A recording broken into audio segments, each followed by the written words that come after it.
You know, it's funny. Usually when we talk about like a mechanical failure, we tend to think of it in very binary Right, terms. like it's broken or it's not. Yeah, Uh-huh. exactly. Like take a car's suspension, for example. Yeah. You hit a massive pothole, the strut just snaps in half, you hear this terrible clunk, and the mechanic points to the jagged metal and says, well, there's your problem. Right, yeah. It's clean. Yeah, it's clean. You know exactly what broke and you know exactly when it happened. Right. But then when you look at the human body, specifically how we interface with our environment every single day, suddenly that cause and effect is just incredibly murky. Oh, absolutely. Like imagine you buy this high-end, ergonomically perfect office chair. You love it. But over a decade, the foam padding inside the seat cushions silently disintegrates. It just breaks down. It breaks down on a molecular level. So Yeah. eventually you're sitting directly on the hard plastic and metal frame underneath, and you're wondering why your lower back, your legs, and your pelvis are in absolute agony. Hmm. And it's not really the chair's fault, right? And nothing actually snapped. The structural cushion is just gone. I mean, that is a brilliant way to conceptualize a structural mismatch. And it perfectly mirrors the biological reality we are dissecting today. Hmm. Because when the body's natural padding disappears, the surrounding tissues are forced to take on mechanical loads they were just never evolved to handle. Exactly.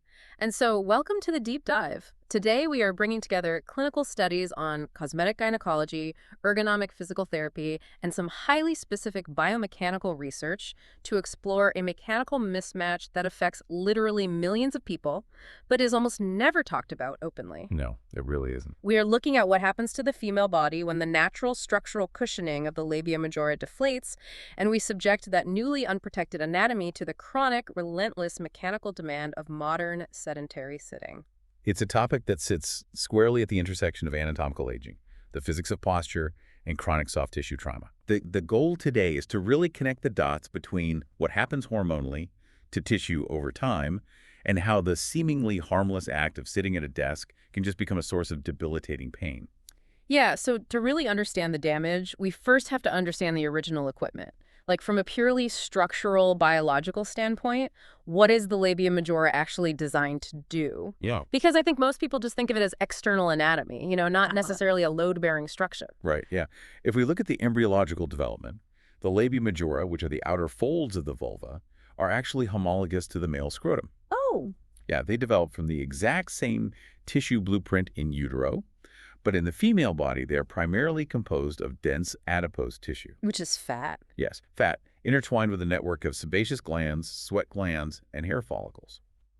And from a mechanical engineering perspective, their primary function is to act as a dynamic shock absorber. They form this thick, resilient, flexible cushion designed specifically to envelop and protect the highly sensitive, delicate structures nestled inside. Right. So that's the labia minora, the clitoris, the urethral opening, and the vaginal opening. So they are literally nature's seat cushion. Yes, They're the foam padding, taking the brunt of external friction and impact. precisely. They manage the mechanical friction of walking, running, and sitting so the delicate mucous membranes inside don't have to. But that cushion doesn't stay plush forever, right? Like the clinical literature we're looking at spends a lot of time on a process called deflation. Yeah. What is actually happening at a cellular level to cause this padding to just vanish?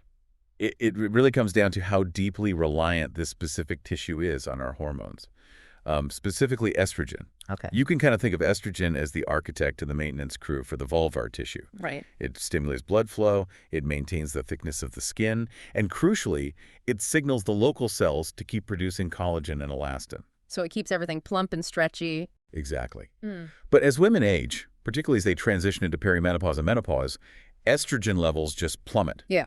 Or, and this is important, this can also happen if a woman experiences massive weight loss, where systemic body fat drops significantly. When that happens, the labia majora undergo lipoatrophy. Lipoatrophy meaning the fat cells themselves are shrinking or dying off. Yes, the underlying adipose tissue just wastes away. And concurrently, without estrogen directing that maintenance crew we talked about, there is a severe breakdown in collagen cross-linking. Oh, I see.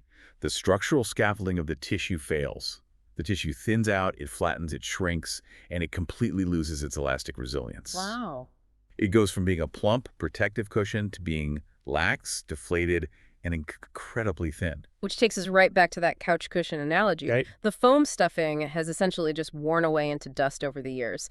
But if the outer cushion is gone, the real problem is what happens to the structures that were relying on it for protection. And clinically, the sources refer to this as the unveiling. Unveiling is exactly what it looks like mechanically.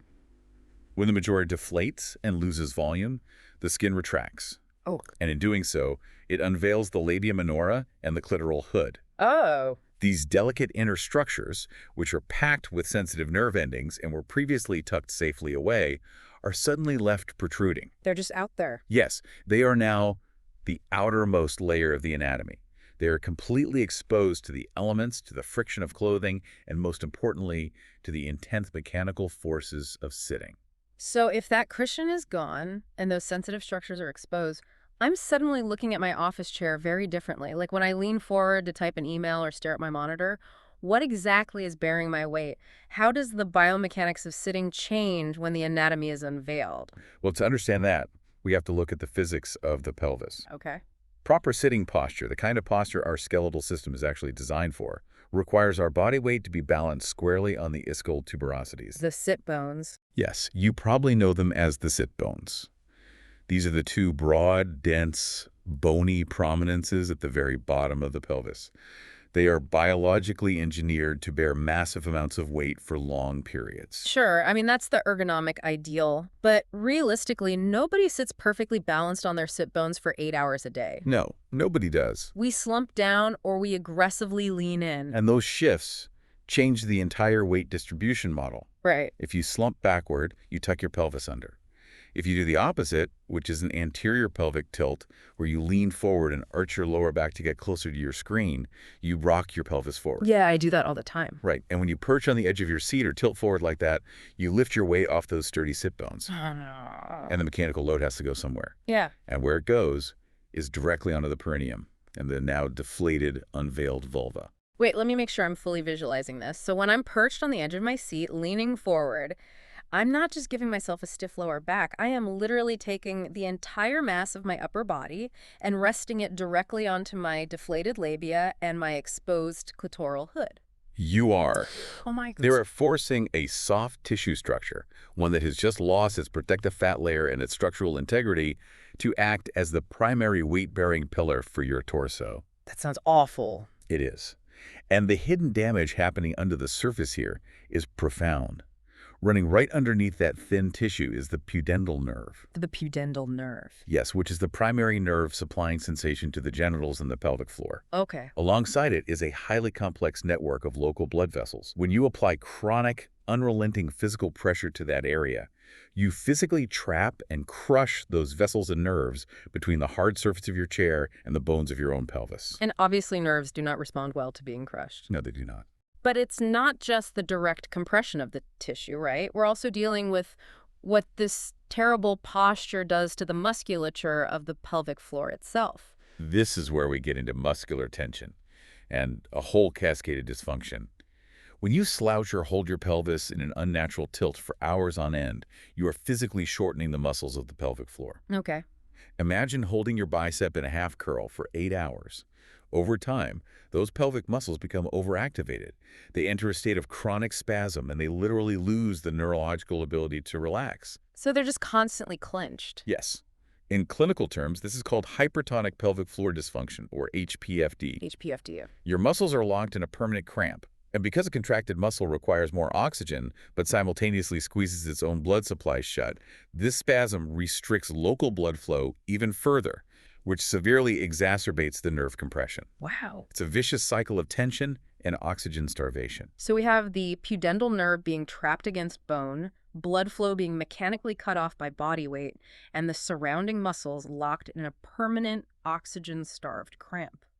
I'm trying to picture what that actually does to the tissue over time. Like if the blood flow is cut off and the nerve is trapped, what is the long-term reality of that? Is there a worst-case scenario we could look at to understand the ceiling of this damage? Biomechanical research actually points us to a very specific extreme sandbox to study this. Well, really? Yes. Cycling. Cycling is essentially the perfect biomechanical model for pelvic floor trauma because it takes all the localized pressure problems of sedentary sitting and magnifies them exponentially. Oh, I see. When a female cyclist is on a bike, particularly if she is in an aerodynamic tucked forward position, she is placing up to 40% of her entire body weight directly onto the delicate tissues of the perineum and the vulva. 40% of your body weight on tissue the size of a few postage stamps. Exactly. That is a massive, highly concentrated mechanical load. It is, and the physiological data we get from this is staggering.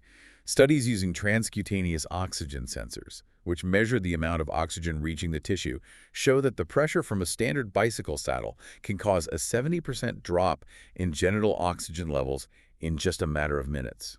70%. That's not just a slight reduction, that is suffocating the cells. It induces a state called ischemia, which is a severe, dangerous restriction of blood supply. Okay. When you compress the capillary beds to the point that blood cannot physically push through, you immediately cut off the oxygen supply. Huh. Soft tissues and nerves begin to suffer and misfire almost immediately when starved of oxygen. This is why up to 58% of female cyclists report experiencing genital numbness. Oh, wow. The pudendal nerve isn't just being pinched, it is suffocating. Wait, hold on. I get that a cyclist is on a hard, narrow, carbon fiber seat, right? Actively pedaling and bouncing around. But I'm sitting on like 3 inches of plush memory foam in a heavily engineered office chair. How can my desk chair possibly be doing the same amount of ischemic nerve damage as a road bike? It's an incredibly common assumption that if the surface is soft, the tissue is safe. Yeah, that's what I would think. But the physics of fluid dynamics and capillary closing pressure tell a different story. Really? It ultimately comes down to pressure over time. A bicycle saddle applies acute high-grade pressure. It forces the capillaries shut almost instantly. Right. An office chair applies low-grade pressure. But your capillaries and your pudendal nerve don't actually care if they're being compressed by a rigid piece of carbon fiber or a soft cushion of memory foam. They don't. No. If the external pressure exceeds the internal pressure of your blood pumping, the vessel collapses. The blood stops flowing. Wow. Constant low-grade pressure over an 8-hour workday, day after day, year after year, starves the tissue of oxygen just as effectively as an acute high-pressure event on a bike. It just operates in slow motion. Oh, I see. The symptoms creep up on you over months instead of minutes. That is terrifying. It really is a slow-motion crush injury. And if that low-grade ischemia continues indefinitely, it goes way beyond just your foot falling asleep, right? The clinical data on what happens to tissue under chronic stress is pretty alarming. Absolutely. The body tries to defend itself against this constant microtrauma, and the results are severe chronic conditions. You see the formation of perineal nodular induration, commonly known as a biker's nodule. A biker's nodule? Yes. This is where the fibroblasts in the tissue overreact to the constant pressure and build a localized, hard, benign tumor of collagen to try and protect the area. You also see labial fibrosis, where the delicate mucosal tissue becomes dense, hard, bumpy, and incredibly painful. And labial hypertrophy, right, where the tissue actually enlarges. Yes, which seems counterintuitive if the initial problem was deflation. Yeah, that sounds like the opposite problem. But what happens in hypertrophy is that the constant mechanical compression crushes the local lymphatic vessels. The lymphatic fluid, which normally carries away cellular waste, can't drain properly. Oh, it just gets stuck there. Exactly, it pools in the tissue. Yeah. The labia chronically swell and permanently thicken because the drainage system has been mechanically destroyed. So a woman is sitting at her desk year after year. Her labia majora have deflated due to a natural drop in estrogen. Her inner anatomy is unveiled. Mm-hmm. She leans forward, compressing her pudendal nerve and cutting off her own blood supply. She develops chronic chafing, nerve pain, numbness, and maybe even swollen fibrotic tissue. She is in daily agonizing discomfort, so naturally she goes to a doctor. Right. But here's where the story gets incredibly frustrating in the research. Because of a fundamental misunderstanding of the mechanics at play, they often try to fix the entirely wrong thing. This is perhaps the most crucial realization in modern cosmetic gynecology. Yeah. When the labia majora deflate and retract, unveiling the labia minora, the patient experiences intense friction and pain. When she looks at her anatomy, what does she see? She sees the inner lips. She sees the inner lips protruding outward. Logically, she assumes the inner lips have grown or that they are the primary source of the problem. Right. So she goes to a surgeon and requests a labiaplasty, which is a surgical reduction, where they literally trim away the tissue of the labia minora. If I can jump in with an analogy here, because this just blew my mind. Asking to surgically amputate parts of your labia minora because your labia majora deflated, it's kind of like noticing your curtains are dragging on the floor and deciding to trim the bottom of your curtains with scissors when the actual problem is that your curtain rod is installed 6 inches too low. Yes, exactly. You are permanently altering the completely wrong structure to fix a systemic volume issue. That is exactly the mechanical reality. Performing a minora reduction on a patient whose primary pathology is volume loss in the majora is an anatomical overcorrection. Yeah. You are surgically amputating healthy, highly sensitive, necessary tissue when the actual problem is a deficit of structural fat in the outer cushion. Wow. The anatomically honest, modern clinical solution is not to cut things away. It is to restore the cushion. So if the problem is a volume deficit, I assume the fix is putting volume back. Are we talking about structural grafts or synthetic padding? How is modern medicine actually reinflating the cushion? The gold standard right now is autologous fat grafting. Autologous meaning from your own body. Correct. A specialized surgeon will harvest healthy, robust fat cells from another part of the patient's body, usually the abdomen or the inner thighs. Okay. They purify this fat in a centrifuge and then delicately inject it back into the labia majora using microcannulas. Because it's the patient's own living tissue, it integrates and establishes a new blood supply. Oh, that's fascinating. This permanently restores the biological volume, plumping up those outer lips so they project outward and once again safely envelop the inner structures. It's literally replacing the foam in the cushion. Exactly. For patients who want a non-surgical option, specialists are also utilizing highly specialized, cross-linked hyaluronic acid fillers. A product like Deserial Plus is engineered specifically for vulvar tissue. Deserial. Yes, and when injected deep into the majora, the hyaluronic acid binds to water, instantly restoring structural volume, hydration, and creating a mechanical buffer against physical pressure. Okay, so that perfectly treats the mechanical deflation. We've padded the seat. But that's just treating the symptom of the lipoatrophy.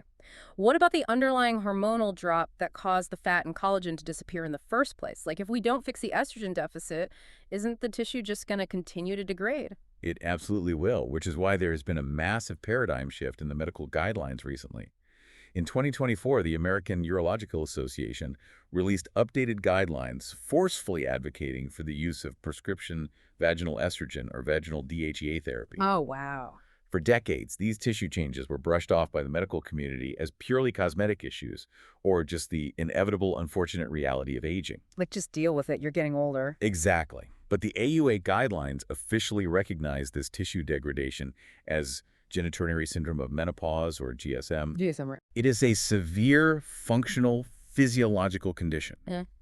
By applying a localized, ultra-low-dose prescription estrogen cream or suppository directly to the vulvovaginal tissue, you are treating the absolute root cause of the cellular collapse. Okay. The localized estrogen reactivates the receptors in the tissue. It stimulates the fibroblasts to pump out fresh collagen. It thickens the mucosal lining. It triggers angiogenesis, which is the formation of new blood vessels, and it actually reverses the cellular atrophy. You are bringing the architect back to the construction site. That is incredible. So medically, between restoring the mechanical volume with fat grafting and restoring the cellular integrity with localized estrogen, we can fully rebuild the shock absorbers. Yes, we can. But I have to imagine if a patient goes through all of that and then goes right back to her office on Monday and sits in a terrible anterior pelvic tilt for 10 hours, she's just going to start crushing her pudendal nerve all over again. Unfortunately, yes. We have to address the desk setup. How do we sit without destroying our anatomy? It requires a conscious retraining of your biomechanics. First and foremost, you have to find your sit bones. Your pelvis needs to be in a neutral position, not tucked under into a slump and not aggressively tilted forward towards your keyboard. Right. Ergonomists recommend keeping your hips slightly higher than your knees. This slight downward angle opens the hip angle and naturally promotes a neutral upright spine, shifting the sheer weight of your torso back onto the ischial tuberosities where it belongs. So the bones are taking the weight, not the soft tissue bridge between them. And the physical design of the chair plays a huge role here too, right? Chair design is paramount. If you are sitting on a completely flat, dense surface, there is nowhere for the soft tissue to go. It gets compressed. Ergonomic specialists highlight chairs engineered with a central cutout or a deep channel in the seat pan. The Andros chair is a prime example. The Anthros chair. Yes. The central void is specifically designed to eliminate the physical interface between the chair and your perineum.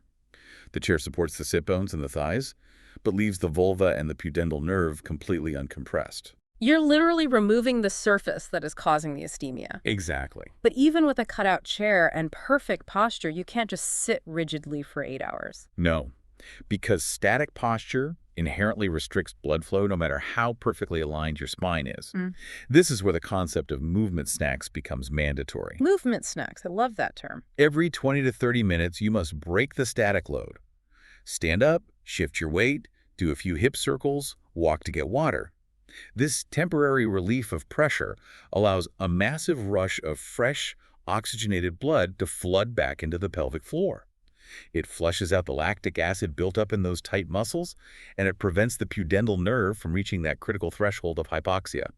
You have to continuously break the cycle of ischemia. It's all about restoring flow, respecting the engineering of our own anatomy instead of forcing it to adapt to a poorly designed environment. We have covered an incredible amount of ground today. We really have. We've gone from the biological shock absorbers we develop in utero to how hormonal drops cause them to literally vanish, to the immense nerve and tissue trauma we subject ourselves to just by aggressively typing emails, and finally, how medicine and ergonomics can actually reverse the damage. It is an absolute revelation to realize how much our daily habits dictate our anatomical health. The human body is remarkably resilient, but it obeys the laws of physics. When we understand the mechanics of how our tissues actually function under load, we can make small, informed adjustments that drastically improve our daily quality of life. Before we wrap up this deep dive, I want to ask you for one final thought. Based on everything we've read, all the biomechanical data and clinical observations, what is one provocative idea the listener can take away and mull over today? Well, there is a fascinating, almost bizarre detail buried in the clinical notes regarding pudendal neuralgia. This is the condition we discussed, where the pudendal nerve is so damaged by chronic sitting pressure that the patient experiences agonizing, constant pelvic pain. Patients with this severe condition report that they are in excruciating agony when they sit in a normal office chair, a car seat, or on a sofa. Right. But they consistently report that their nerve pain completely, 100% disappears when they sit on a toilet seat. Wait, a standard toilet seat, their pain just vanishes. Yes. And if you think about the physics we've been discussing, it makes perfect logical sense. Wow. A toilet seat is a ring. The massive center cutout completely removes all physical material from beneath the perineum, the pudendal nerve, and the deflated labia. There is nothing there to compress the tissue. The design forces the entirety of the body's weight to be borne exclusively by the ischial tuberosities, the sit bones resting on the rim. Oh my gosh. So it leaves me pondering a structural question. Given the absolute epidemic of hypertonic pelvic floor dysfunction, pudendal nerve pain, and genital ischemia inextricably tied to modern sedentary work, will the ergonomic office chair of the future abandon the flat seat pan entirely? Could the ultimate scientifically perfect desk chair actually look exactly like a toilet seat? Oh my God, that is a brilliant, if highly unconventional design concept. A luxurious, high-end leather Herman Miller toilet seat for the corporate boardroom. I can see it now. Right. But it proves the point perfectly. You know, sometimes the best engineering solutions in life are about removing material, not adding it, so we aren't constantly relying on a broken cushion. Thank you so much for breaking down the incredible mechanics of all this, and thank you to our listener for joining us on this deep dive. Until next time, keep questioning the mechanics of the world around you, and seriously, go take a movement snack right now.